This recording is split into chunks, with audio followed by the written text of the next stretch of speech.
दोस्तों आज मैं आपको एक ऐसी कहानी सुनाने वाला हूँ जिसे सुनने के बाद आप ये जरूर कहेंगे कि भले ही दुनिया कितनी ही नीचे क्यों ना गिर चुकी हो, लेकिन इंसानियत आज भी जिंदा है। तो इस कहानी की शुरुआत होती है साल 1883 लिथुआनिया के एक छोटे से गांव से। इस गांव में एक व्यक्ति अपने खेत में उगी खपतवार को मशीन की सहायता से साफ करने के लिए निकलता है। उधर इसी खेत में उसकी दो जुड़वा बच्चियां छुपन छुपाई खेल रही थी, लेकिन इस बात का जरा सा भी अंदाजा मशीन पर बैठे उनके पिता को नहीं था। वो मशीन को लेकर खेत में कुछ दूर आगे बढ़ा ही था कि अचानक उसे किसी बच्चे के रोने की आवाज सुनाई दी। जब उस शख्स ने मशीन से नीचे उतरकर देखा तो उसके होश उड़ गए। दरअसल ये रोने की आवाज उसकी 3 साल की बेटी रासा की थी, जिसके दोनों पैर मशीन में आने की वजह से कट चुके थे। अपनी बेटी को इस हालत में देखकर पिता की आंखों में आंसू नहीं रुक रहे थे। पिता और बच्ची की रोने की आवाज सुनकर आसपास के लोग जो खेतों में काम कर रहे थे वो सभी दौड़कर उनके पास चले आए, लेकिन रासा की हालत को देखकर सब लोग हक्के बक्के रह गए। लोगों ने तुरंत इस बच्ची को लिथुआनिया के ही एक लोकल हॉस्पिटल में भर्ती करवाया, जहां रासा का प्राथमिक उपचार तो कर दिया गया, लेकिन कटे हुए पैरों की सर्जरी कर उसे वापस जोड़ना वहां के डॉक्टर्स के बस की बात नहीं थी। बच्ची की क्रिटिकल कंडीशन को देखते हुए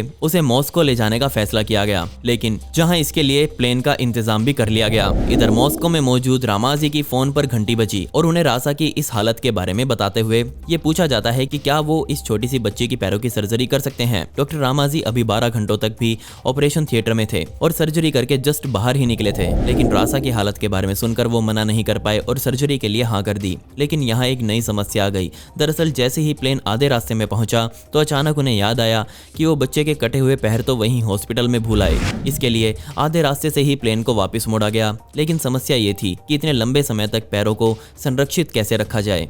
इसके लिए बर्फ की जरूरत थी, लेकिन उन्हें वहां बर्फ मिली ही नहीं। ऐसे में बर्फ से जमी हुई मछलियों को उसके पैरों के साथ एक बैग में रखा गया। रासा के कटे हुए पैरों को लेने के बाद प्लेन एक बार फिर से मॉस्को के लिए उड़ा और इधर डॉक्टर रामाजी ने मॉस्को के एक सिटी हॉस्पिटल में जिसमें वो पहले काम करते थे वहां के स्टाफ से रासा की सर्जरी करने की बात की। लेकिन समस्या ये थी कि सिर्फ बड़े और वयस्क लोगों की ही वहां सर्जरी की जाती थी, इसलिए वहां के अथॉरिटीज ने डॉक्टर रामाजी को रासा की सर्जरी करने की परमिशन नहीं दी। इसके बाद डॉक्टर रामाजी ने लोकल एनेस्थीसियोलॉजिस्ट से 3 साल की बच्ची रासा को एनेस्थीसिया देने की बात करी, लेकिन उस एनेस्थीसियोलॉजिस्ट ने ये कहते हुए एनेस्थीसिया देने से मना कर दिया कि उसने इतनी छोटी बच्ची को कभी एनेस्थीसिया नहीं दिया।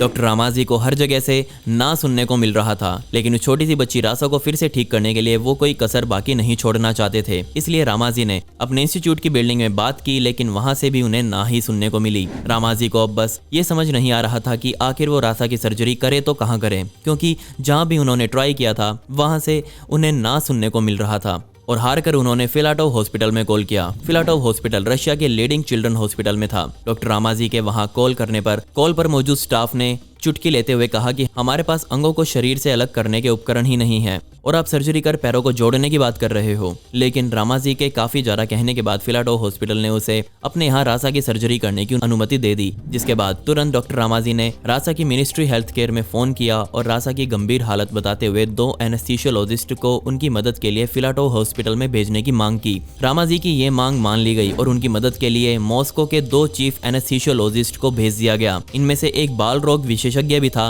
अब जरूरत थी तो बाकी के अरेंजमेंट्स करने की, जिसके लिए डॉक्टर रामाजी लगभग पूरी रात अकेले ही इधर उधर भागते रहे। वो कभी ऑपरेशन थिएटर को तैयार करते, कभी फोन करके रासा के अराइवल के बारे में पूछते। पूरी रात जागकर रामाजी ने रासा के हॉस्पिटल पहुंचने का इंतजार किया और फाइनली सुबह 6 बजे रासा फिलाटोव हॉस्पिटल पहुंच चुकी थी। डॉक्टर रामाजी ने जब पहली बार रासा को देखा तो वो सफेद शीट में लिपटी हुई थी। रामाजी को अब सोए हुए 24 घंटों से ज्यादा का समय बीत चुका था। वो काफी ज्यादा थक भी चुके थे, लेकिन इस थकान को वो अपने मन मस्तिष्क पर हावी नहीं होने देना चाहते थे। डॉक्टर रामाजी ने तुरंत ही रासा के कटे हुए पैरों को देखा, जो कि लकड़ी से भी ज्यादा कड़क हो चुके थे और इन्हें देखकर लगता ही नहीं था कि वो वापस जुड़ भी पाएंगे। लेकिन फिर भी रामाजी को अपनी अंतरात्मा से आवाज आ रही थी कि शायद वो इन पैरों को जोड़ सकते हैं। ऑपरेशन स्टार्ट किया गया, लेकिन अब नई मुसीबत ये थी कि रामाजी के पास कोई असिस्टेंट मौजूद नहीं था। इसके लिए उन्होंने यासा ब्रांडिट को अपने असिस्टेंट के रूप में देने की मांग की, लेकिन यासा इस समय हॉस्पिटल में बीमार बच्चे की देखभाल कर रहे थे। पर जैसे तैसे कर आखिरकार रामाजी ने यासा को मना ही लिया और इसी के साथ एक मेडिकल स्टूडेंट लेना को नर्स के तौर पर बुलाया गया। ऑपरेशन स्टार्ट हुआ। अब 4 घंटे से भी ज्यादा का समय बीत चुका था। ऐसे में डॉक्टर रामाजी ने अपने असिस्टेंट और नर्स को कुछ देर रेस्ट करने के लिए कहा, लेकिन वही डॉक्टर रामाजी भी 24 घंटे से भी ज्यादा समय से सोए नहीं थे। वो लगातार काम कर रहे थे, लेकिन फिर भी रामाजी ने एक पल के लिए आराम नहीं किया। क्योंकि उन्हें पता था कि अगर वो 1 मिनट के लिए भी बैठ गए तो वो फिर से सर्जरी को किसी भी हाल में पूरा नहीं कर पाएंगे। डॉक्टर रामाजी रासा के पैर के मांस के टुकड़ों को जोड़ रहे थे तो उस दौरान उनके असिस्टेंट और नर्स को विश्वास नहीं हो रहा था कि लकड़ी की तरह कड़क हो चुके ये पैर फिर से जुड़ पाएंगे, लेकिन रामाजी ने कर दिखाया। डॉक्टर रामाजी ने रासा के पैरों पर अंतिम टाका लगाया और जैसे ही ऑपरेशन पूरा हुआ वो जमीन पर गिर पड़े, क्योंकि लगातार इतने घंटों तक ना सोने पाने के कारण और लगातार भाग दौड़ की वजह से वो बुरी तरह थक चुके थे। लेकिन रासा के लिए उन्होंने अपनी नींद कुर्बान कर दी थी। डॉक्टर रामाजी ने उन कटे हुए पैरों को जोड़कर वो कारनामा कर दिखाया जो किसी चमत्कार से कम नहीं था। इसके बाद चारों तरफ उनके चमत्कारी कारनामे की खबर आग की तरह फैल गई। लोगों को विश्वास ही नहीं हो रहा था कि कटकर बिल्कुल अलग हो चुके पैरों को फिर से जोड़ा जा सकता है।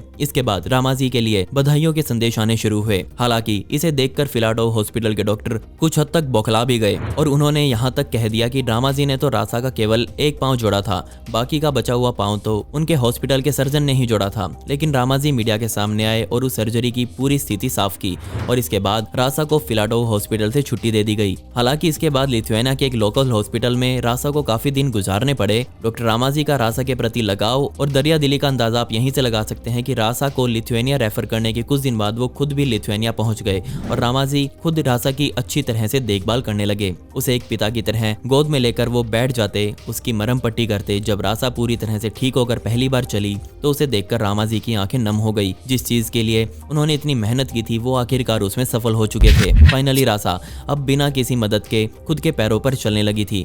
रासा के ठीक होने के बाद रामाजी ने रशिया छोड़ दिया और 1991 में अमेरिका जाकर सेटल हो गए और अब वो अमेरिका के न्यू जर्सी में एक मेडिकल स्कूल में प्लास्टिक सर्जरी डिपार्टमेंट में प्रोफेसर हैं। अब आप भी ये सोच रहे होंगे कि रामाजी ने अचानक रशिया छोड़ने का फैसला क्यों लिया, तो इसका कारण था कि उन्हें अचानक मिली पॉपुलैरिटी और लोगों से मिला बेइंतहा प्यार, जिसके चलते उनके साथी और सीनियर डॉक्टर्स उनसे जलने लगे थे।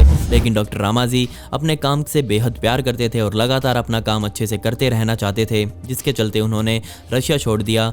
चाहे कुछ भी हुआ हो, लेकिन रशिया ने इस चक्कर में एक अपना बहुत महान डॉक्टर खो दिया। जब डॉक्टर रामाजी से उनके इस अचीवमेंट के बारे में पूछा गया तो उन्होंने कहा कि उन्हें खुशी है कि भगवान ने उनकी एक परीक्षा ली और वो उस परीक्षा में पास हो गए। सच में महानता की सभी परिभाषा इसे ही कहते हैं। तो बस आज के लिए इतना ही, मिलते हैं अगली वीडियो में।